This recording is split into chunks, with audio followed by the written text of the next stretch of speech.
What if I told you that just when Pi Network users thought the migration storm had passed, a second wave has crashed the shores? Unannounced, confusing, and downright frustrating. Yup, it's happening again. From unresolved KYC nightmares to sudden migration demands showing up out of nowhere, many pioneers feel like they're stuck in a Pi loop that never ends. And with a jaw-dropping 276 million Pi token unlocks scheduled for this June, the pressure is mounting. The community is split, the market's shaky, and PiCoin is barely clinging to its support level. So, the real question is, can Pi survive this wave, or are we headed for a massive breakdown? Now here's what I want to know from you. Do you think this second migration is a necessary step for network growth, or just more chaos in disguise? Drop your opinion in the comments below, and if you're new here, check out my previous videos for the latest Pi Network developments.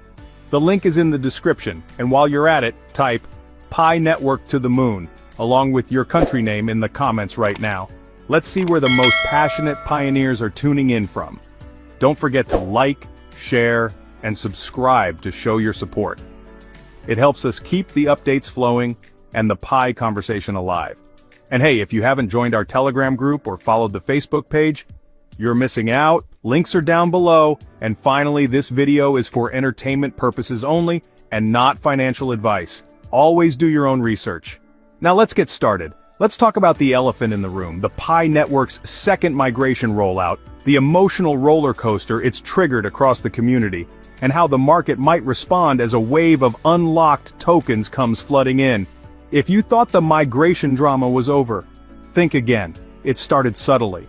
Users who had already gone through the process of migration, completed KYC, locked their Pi, set up their wallets, logged into their apps, and noticed something odd. Their checklists had changed. New items popped up, blinking like warning signs. Prompts that looked suspiciously like a second round of migration steps. And the reaction? Well, let's just say it wasn't calm. Frustration boiled over on social media, especially X. Screenshots of updated migration checklists flooded timelines. Some users were shocked, others were furious, and a few just laughed, because really, what else can you do when you've jumped through every hoop, only to be told to do it all over again? One user, clearly fed up, wrote, "This Pi of a thing is nonsense. After mining for years, we are denied access to our coin. The core team should rethink how they manage their so-called Pi community." That's not just a rant, that's the sound of growing disillusionment. Years of mining, months of waiting, and now, more uncertainty. And here's where it gets worse.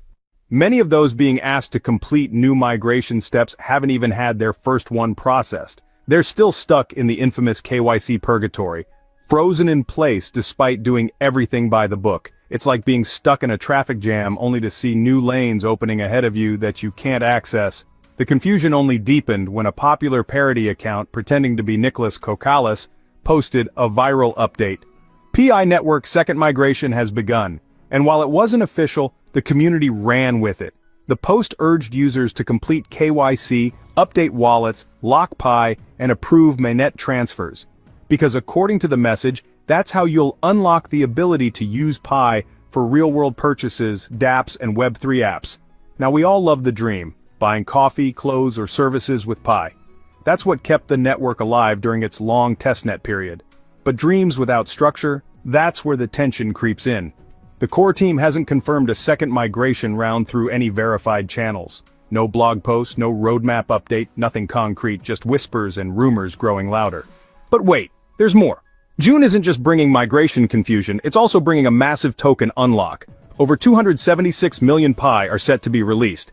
That's right, 276 million tokens. That's roughly $176 million worth based on current Pi valuation. With volumes already low and sentiment sliding, many are asking, can the market handle it? Here's the truth. PiCoin has been under pressure for weeks. Hovering dangerously around the 64 cents mark, the coin hasn't shown any bullish signs lately. Zoom into the charts and you'll see a grim picture. On the 30-minute frame, the price is stuck near the bottom Bollinger Band. RSI sits at 40.27, a clear signal that buying power is weak. And the MACD? Flat as a pancake. Drop down to the 5-minute view and the outlook is just as bleak. RSI at 29.00 puts Pi in oversold territory, which usually hints at a possible bounce. But there's no volume spike, no breakout candle, no sign of reversal, just silence. And on the 1-minute chart, Pi hit intraday lows around $0.6405 before a small bounce. But let's be honest, that bounce is more of a hiccup than a recovery. The pattern of lower highs and lower lows continues, and unless something shifts fast, 64 cents won't hold for long. And if 64 cents breaks, we're looking at 60 cents next. And if things spiral, we could even flirt with the psychological 40 cents level. Think about it. Massive unlocks, community discontent, unresolved KYC issues, and no official word from the core team. That's a cocktail for chaos. Of course, bulls can still fight back, but only if they reclaim the 65 cents to 66 cents range with strong volume. And I mean strong, not a flicker of green here and there, but real buy pressure that tells the market, we're not done yet. But it's not just about price action. This whole situation exposes something deeper, a communication gap.